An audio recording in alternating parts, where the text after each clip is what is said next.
The toughest man alive.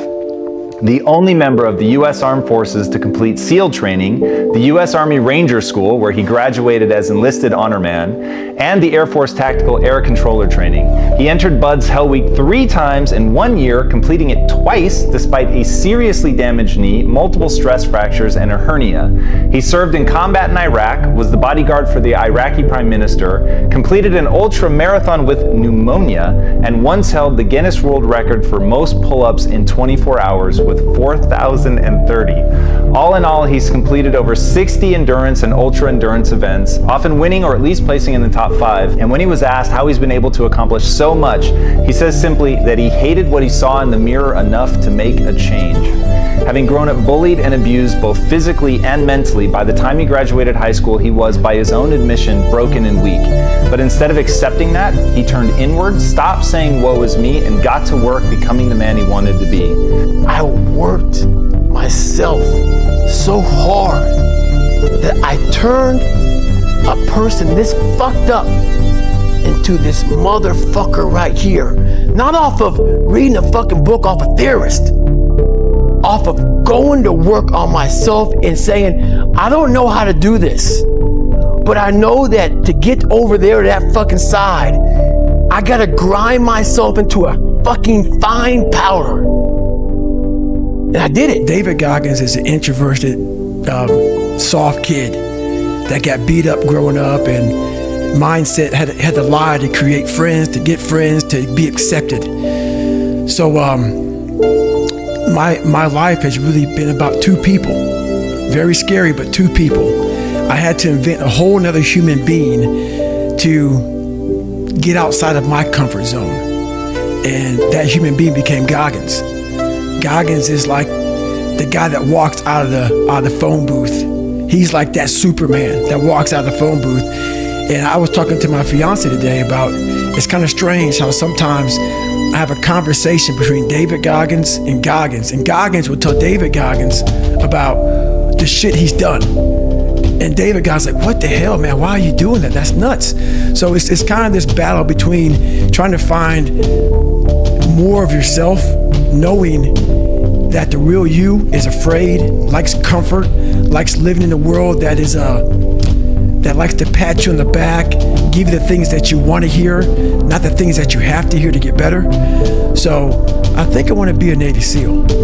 So I started calling up different recruiters, walking into some guy said to me, you're fat and you're black. He was an observant motherfucker. You know, I was 300 pounds, black guy walking, he was very observant. So that kind of went on for a while, and until I met one recruiter. And one recruiter saw something in me that no one else saw, and gave me a shot. I had about 3 months, a little less than 3 months, to lose 106 pounds. So I was like, this is fucking impossible, man. I can't do that. And at that time, I had no real drive to be a Navy SEAL, to be anything. I just knew something had to change. I had to, this isn't gonna work, man. This lifestyle that I'm living, something has to change. So I went to work that day and I was spraying for cockroaches, and lo and behold, it's a very bad day at work. I found a whole bunch of cockroaches, rodents. There's a bad restaurant. And I came home, I quit my job that day. I was driving home, I said, I gotta fucking do something. And I said, I'm gonna go home and run 4 miles. And 4 miles is only a quarter mile. And then from there, the story really begins from that point. But where do you go to? You wake up on a morning, it's cold, it's wet, it's dark, you've got no cartilage in your knee, you've got shitty shorts, whatever it is that's the issue today. Keep talking. You've got these problems, right? I need you to keep talking about what you were just saying. It's warm on the couch. Your missus says stay in bed. It's comfy, it's cozy. You've got work later on. You had an argument last night. You're slightly hungover. Because I know every motherfucker ain't gonna do what I'm gonna do. So this is how you level up. That's how you level up. I know there's a whole bunch of people with that right there. That fires me up. That makes me fucking happy what you just said. That brings joy to my life right there. Why? Because I know there's so many people that have the ability and just refuse to get off that couch. Refuse to study a few more hours. Refuse to go deeper, to go further. And that's where I gain the advantage. It's so easy to be great nowadays, my friend, because most people are weak. Most people don't want to go to that extra mile. Most people don't want to find that extra because it sucks. It's miserable. It's lonely. You talk about that you were kind of, lonely by yourself. I was the same way. A lot of people, it's hard to imagine, but you have to learn how to fail. Because I'm going to explain this to you. I had big dreams. A lot of us have big dreams, big goals. And when you have goals that are maybe outside your reach, you have to know that getting to that goal, you're going to have a lot of bad days, a lot of setbacks. So like when I was losing 106 pounds in 3 months, the first 2 months or first 2 weeks, it's like I was gaining weight. I would lose a pound, gain 2. So I was just failing. I kept failing and kept failing and kept failing. So I had to teach myself how to fail right. And what that means is when I fail, I can't spend much time in that fail zone. I have to be able to get up and get after the next day just as fast, because my goals were to be a Navy SEAL. I don't have time to stay here and feel bad for myself for weeks and months and years, because I'll lose that time. So the big thing is know that if you have big goals and big dreams, along the way, failure is going to happen. So how fast do you get up from that? And you got to teach yourself that. But the biggest key to success in anything you do is you got to have an unlimited supply of fucking fuck you. This drive and passion, and it may come from nothing. Like for me, there was no passion, no drive, no nothing. But I had this fire that I'm going to be somebody. When you're nothing,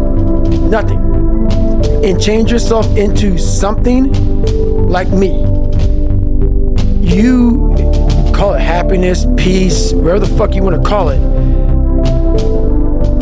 People are missing exactly what went on with David Goggins. Why don't you smile? I do. But I figured something out. That's why you'll never hear me say I'm missing something. I found it years ago. You find it in the suck. You find it in the suck, and you find it repeatedly in the suck, to the point where you know exactly who you are. Most people are missing something because they don't know who they are. They never examine themselves. They've never done this experiment on themselves. The lab rat, we're all lab rats, but you're also the scientist. You create your own self. Most people are missing something because there's so much trapped in there. I don't even want to say potential. I think that's word used out too much too. There's so much in you that God or wherever the hell you believe in, or if you're an atheist, in you that you have not unlocked. That you walk around with this gorgeous wife or great husband and all this money. You're like, God, I feel like I'm missing something. Yeah, because it's about 75% of you is still fucking in there. Still chained up because you just didn't want to find your willpower. Didn't want to find your soul, your will, your heart, your determination, your guts, your courage. And what that looks like, it looks scary. Like your little scary lab I went in. Scary. To wake up every day and say, I'm stupid, but I want to figure out a way to be smarter. Versus saying, man, I just can't do that. So you limit this box. So your box becomes so small of things you can do. My box wasn't even a box. It was a fucking little pinhole. And then, through examining myself, getting some willpower, some courage, I believe that most human beings are only living at about 40% of their capability. So, the mind has a governor, like a car.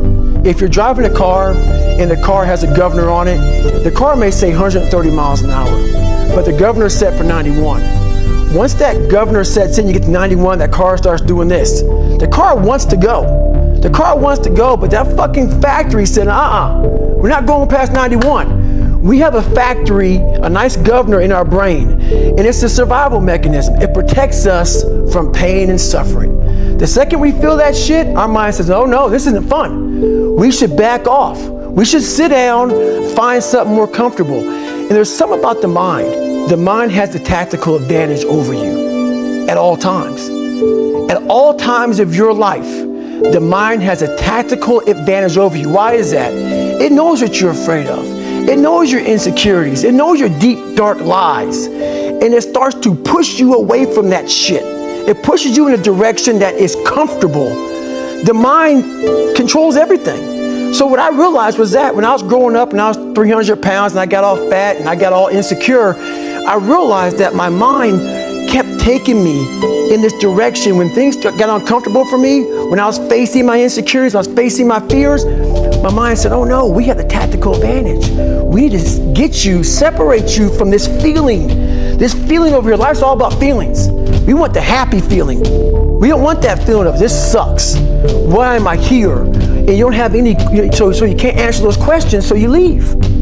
I started realizing that if in that moment, you can answer those fucked up questions and you are now in charge of your brain versus your brain ruling you, that's where all that stuff comes from. So the 40% rule is all of that. You get to 40%, your brain says, we're done. Let's roll, man. This is starting to get painful. This is uncomfortable. So you sit down. Some people have been bullied. Some people are just stressed out. Some people are insecure. Some people are fat and overweight. And the world puts a lot of this shit in your mind. It's not just you. Yeah, you help it. And my whole thing is about, I had to develop a mindset that was indestructible. I had to armor plate my mind. But people go, man, you have such a strong will. It's something that you build. Like, I never forget, I was on a podcast one time, and this dude goes, you were blessed with a strong mind. Like, the hell are you talking about? I was blessed with a strong mind. That's something that you have to develop. You develop that over years, decades of suffering and going back into the suffer. Every human being does and goes, fuck, man, I'm a fucking piece of shit today. How the hell is this gonna work out for me? And you fight that. And you fight that. You don't override it. There's no override button. It's the conversation in your fucking, in your head. So how do you do that? We don't have enough of these conversations about the real conversation that every human being is having. And they have no idea how to get out of it, but they do. It's that shit right there, man. You gotta build your will.